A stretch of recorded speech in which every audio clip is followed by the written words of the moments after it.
Travels. Welcome back to day 3 of 30 days digital and affiliate marketing series. ఈ వీడియోలో మనం affiliate marketing గురించి detail గా తెలుసుకుందాం. First of all affiliate marketing అంటే ఏంటి? ఒక కంపెనీకి ఒక కస్టమర్స్ ని మనం తీసుకువస్తే వాళ్ళు మనకు కొంచెం కమిషన్ అనేది ఇస్తారు. ఫర్ ఎగ్జాంపుల్ ఇప్పుడు అమెజాన్ కంపెనీ ఉంది. అమెజాన్ లో ఒక ఫోన్ అమ్మాలి.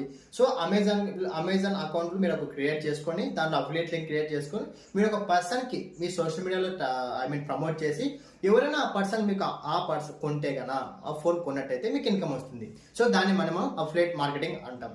ఇక్కడ రెండు విషయాలు మీకు గుర్తుపెట్టుకోవాలి. ఒకటి, మీరు ప్రొడక్ట్ ని తయారు చేయడం లేదు, మీరు స్టోర్ ని మీరు ప్రొడక్ట్ ని మెయింటైన్ చేయాల్సిన అవసరం లేదు. జస్ట్ లింక్ షేర్ చేసి కమిషన్ ఎర్న్ చేస్తారు. ఇంత సింపుల్ గా ఉంటుంది అనమాట. మనం ఎటువంటి వేరే హౌసెస్ మెయింటైన్ చేయాలి, ఎటువంటి థింగ్ అనేది మనం మెయింటైన్ చేయాలి. జస్ట్ ఉన్న ప్రొడక్ట్స్ ని మనము జస్ట్ ప్రమోట్ చేసి కమిషన్ అనేది ఎర్న్ చేస్తాము. ఈ అఫిలియేట్ మార్కెటింగ్ కంపెనీలు చాలా కంపెనీస్ ఉన్నాయి. అమెజాన్, ఫ్లిప్కార్ట్, చాలా ఉన్నాయి. అలాగే కొన్ని డిజిటల్ మార్కెటింగ్ ఏజెన్సీస్ ఇవి చాలా ఉన్నాయి. బట్ మీరు ఏది చూస్ చేసుకోవాలి? ఫస్ట్ థింగ్, ఒక నీచ్ అనేది మీరు క్రియేట్ చేసుకోవాలి, సెలెక్ట్ చేసుకోవాలి. ఒక నీచ్ అనేది సెలెక్ట్ చేసుకోవాలి.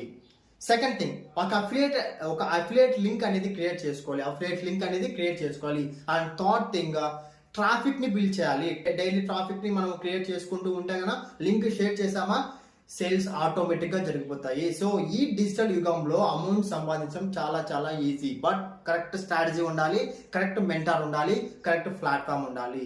జెన్యున్ గా లీగల్ గా అమౌంట్ ఎర్న్ చేసేదానికి చాలా అవకాశాలు ఉన్నాయి. సో మరిన్ని అవకాశాల కోసం ఛానల్ ని సబ్స్క్రైబ్ చేయండి. నెక్స్ట్ వీడియోలో మరింత డీటెయిల్ గా అన్ని విషయాలు తెలుసుకుందాం. సో దిస్ ఇస్ డబుల్ గాని సైనింగ్ ఆఫ్. జై హింద్.